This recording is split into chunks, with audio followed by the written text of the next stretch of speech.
Hi, welcome to the training for LinkedIn Sales Navigator. We're going to go through three sections through the training. So the first part is going to be the goals. We're going to be looking at what are we looking to achieve.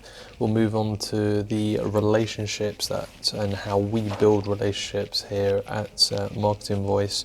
And then the actual nuts and bolts of LinkedIn Sales Navigator is the core, the meat of what we're looking to do and learn. Okay, so let's go into the goals first of all. Check out the video.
Now let's look at the general idea of how we look to build relationships.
So let's first of all start looking at the front end of Sales Navigator, some of the things that we were able to do as part of the CRM. On the front in the middle you'll see the news feeds, and this is really useful here in comparison to the standard LinkedIn is because these are your saved accounts, your saved individuals where you're able to easily like and comment. On the left hand side you've got some easy filters that you're able to get to. And on the advanced area here we can see leads and accounts. We're going to be focusing mainly on leads, so it's good to have a play around to see where everything is.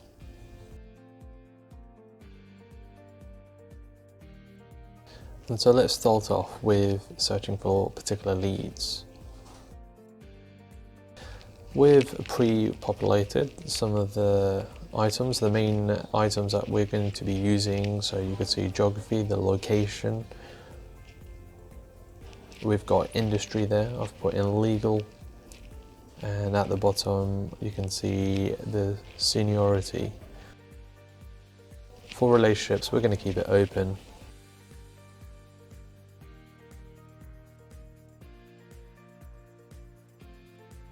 And the key positions that we like to look at is the director and owner, more senior positions. And finally, something that's not pre-put in for this, we'll do it now, is the company headcount, how many employees, and we'll start off with 11 to 50.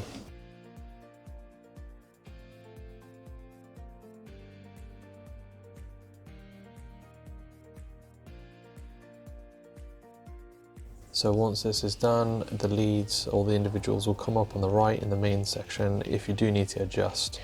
You do have to, on the left hand side you can, but I suggest that make any adjustments at the beginning rather than halfway through, as it can cause some issues. But we will now look at saving the search.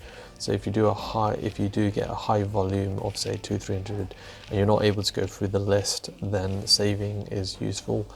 Just click on the save, and there is a structure that we'd like to put in. As you can see, it will all be documented. And so we'll start off with your name, so who's taking ownership for the search, the size, the sector, city, and then today's date, which is useful to know when it started, because the process will take a number of weeks, so it's ideal to know. And on the documentations, we've put down stage 1, 2 and 3 indicating, so we know at what process the interactions are at. So at this point, once you've got your list, you want to be able to shift through the ideal ones. We want to be looking for people that have been owning the business or in a senior position for more than 2 or 3 years. And then at the bottom, we can see on the right hand side, we can see if they are active on LinkedIn. As we know, we do need to be able to engage with people that are engaging on LinkedIn, that are sharing information to be able to fulfill our purpose. So then we'll move on to the next. We can see that she's been the owner for about 3 years, director for about 3 years, and she did comment about 2 weeks ago. She did comment, or she engaged on LinkedIn about 2 weeks ago, according to her feeds. Let's have a look at saving an account. Now we've saved our list that we've searched through. Now we've narrowed Lisa down to think she's ideal. You can see the saving process is very easy there. So first of all, let's have a look at a new list that you're creating, and ideally it would have been copied and pasted from earlier on, because there's only one difference, is now at this point we're going to put a stage down where the interactions are at. By saving the list, it's a lot more easier now to find all those ideal people that we've already gone through, where they match the criteria. They've owned the place for long enough, they've got their ideal headcount, employees, and they're engaging, so we don't need to look for them again later. And this is one of the cool features of LinkedIn Sales Navigator.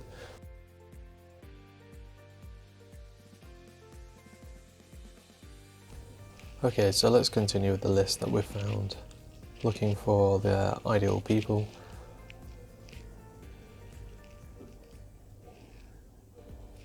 So let's have a look at Rick. He's owned his business for over 2 years now.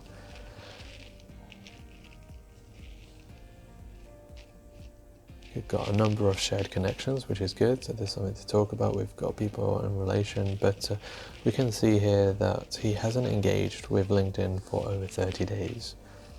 So he's not socially active. This is an indicator that Rick may not be an ideal person to engage with, and so let's continue with our search. And again, we can see that Keely here, although she's had her business for a number of years, she's not socially active. So Sarah, 3 months, we're going to go past that. Jack, so a little bit longer in his business, 4.5 years. So we'll just click into that. 6 shared connections, which is good, there are some. And again, we can see that he's not socially active, so we're going to have to move on again.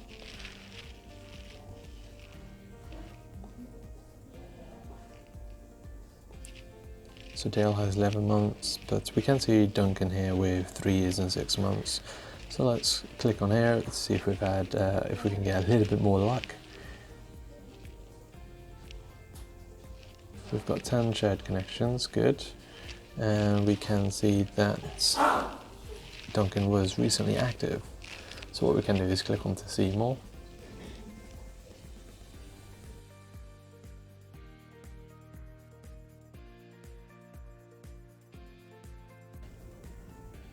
Okay, so that's been liked. And what we want to do is give us a reminder that we have done it, and adding a tag is very useful. Let's have a look at that now. We'll put that in that he's been engaged, and we'll add a little bit more details as well. The tags are really useful for search filters a little bit down the line. It might be in a month or 2 months time, and you know, by putting in the month I can see that this engagement was done in this particular month and the year. This is all useful information for us later down the line, which will be able to keep all the information concise. And there we go, liked post. In the documentations there will be a list of tags that we can put in. That's going to be ideal to keep track of. There's various ways to do this, and it's the case of just finding what you prefer. You can do one at a time, or you can take a number of them and then add them all in by pressing enter. Whilst we're on Duncan here, let's for example, if we had left a comment, this is where we would want to be putting the notes, giving a little bit of information, what the post was about and what's being commented as well, and this gives good track if we do come back to it in a couple of weeks or a month's time. It's also good for my purposes as well to be able to understand how the relationship has built up.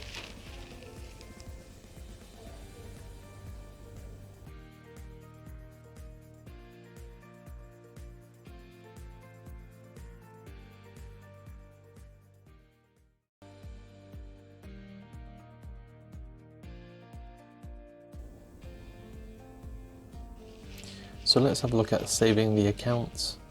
We want to put it into the list that's already been created and clicking it on there. And so again, Duncan will be very easy to find on the list when we want to bring all of them up together. Now this particular list has got rid of all those people that don't engage, that do not meet the criteria. So this list is good as gold. Just so we can see, there is Duncan there, saved in the list.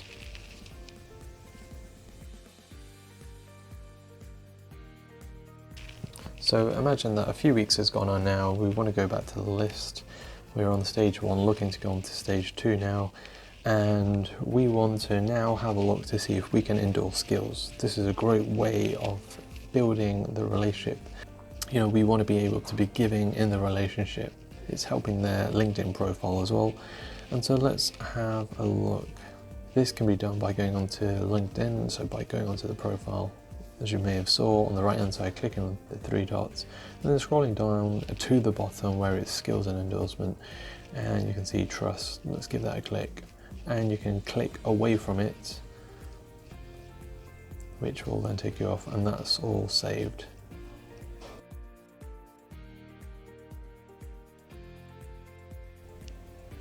And let's put a tag on there, so that's tracked. So let's put a tag on there, so that's tracked, that we've endorsed and engaged. This is really useful information when we are filtering data in the future.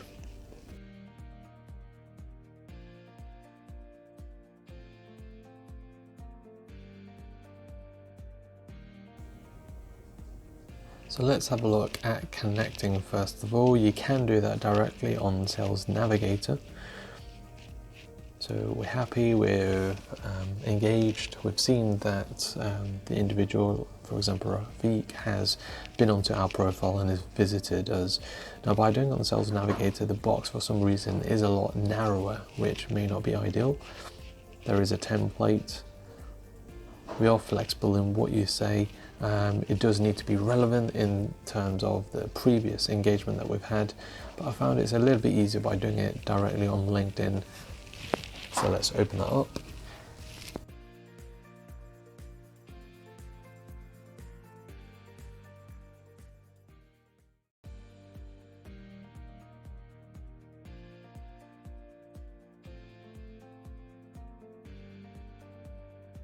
Let's go on to connect and then add a note to make it more personalized. And that's what we're about, making the relationship more personalized, building it up. Now we do want to make suggestions of the previous interactions. It could be a post that they've shared and you've liked. Do write a message or a comment about what it was.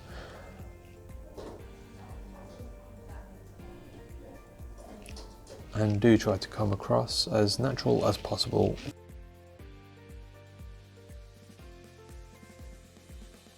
At this point, we're trying to make the conversations flow. We want to keep it simple initially, as it's a connection, and we want to be able to give them the option, and making sure that it's signed off with my name. Okay, and of course, we can see that Rafiq isn't the most ideal person. This is just for an example. There would have been tags of previous engagements. But for this example, we will tag this that a connection request has been sent. So once the contact has accepted our invitation, they're ready to be moved on to the next stage and watch the next videos to see what to do next.